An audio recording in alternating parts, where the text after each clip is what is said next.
शहर के बाहरी हिस्से में एक पुरानी एंटीक शॉप थी, जिसके बारे में लोग कहते थे कि वहां रखी चीजें कभी साधारण नहीं होती।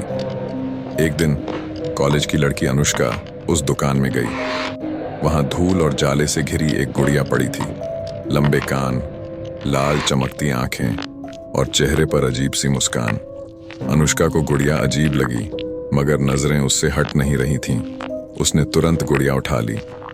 दुकानदार, झुर्रियों से भरा बूढ़ा आदमी, धीमी आवाज में बोला, इसे घर मत ले जा।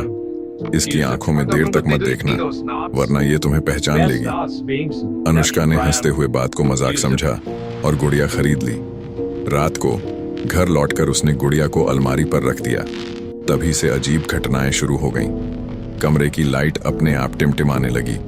शीशे में उसकी परछाई मुस्कुरा रही थी, जबकि अनुष्का डरी खड़ी थी।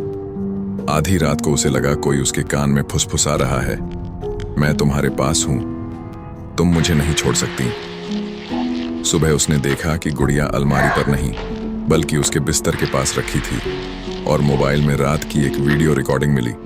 उस वीडियो में अंधेरे कमरे में वही गुड़िया धीरे धीरे चलकर उसके पास आ रही थी, और पृष्ठभूमि में वही आवाज गूंज रही थी, लाबूबू लाबूबू। अनुष्का के हाथ कांप उठे।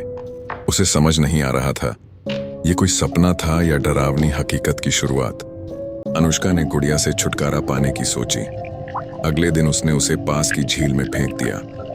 लेकिन रात को दरवाजा अपने आप खुला। हवा का जोरदार झोंका आया, और जब अनुष्का ने आंखें खोली तो उसके दिल की धड़कन रुक गई। वही लाबूबू डॉल उसके बिस्तर के पास खड़ी थी। उसके गीले बालों से पानी टपक रहा था, जैसे वो झील से निकलकर सीधा उसके कमरे में आ गई हो। अनुष्का चीखना चाहती थी, लेकिन आवाज गले में ही अटक गई। गुड़िया धीरे धीरे उसकी ओर बढ़ने लगी।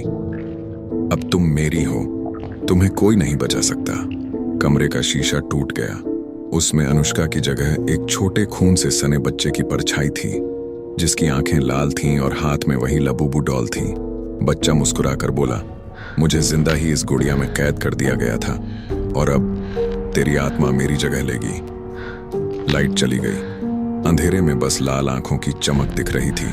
कुछ ही देर बाद पड़ोसियों ने भयानक चीखें सुनी। जब दरवाजा तोड़कर अंदर घुसे तो कमरा खाली था।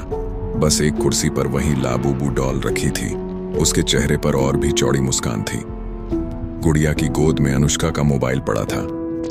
स्क्रीन पर आखिरी रिकॉर्डिंग चल रही थी।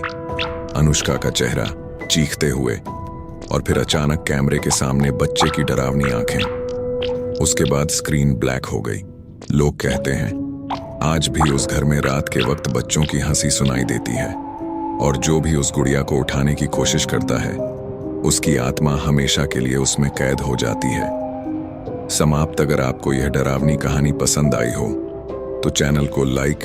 अगर आपको यह डरावनी कहानी पसंद आई हो तो वीडियो को लाइक करें, अपने दोस्तों के साथ शेयर करें, और चैनल नाइट हॉरर स्टोरी को सब्सक्राइब करना न भूलें, क्योंकि आगे और भी खौफनाक कहानियां आने वाली हैं।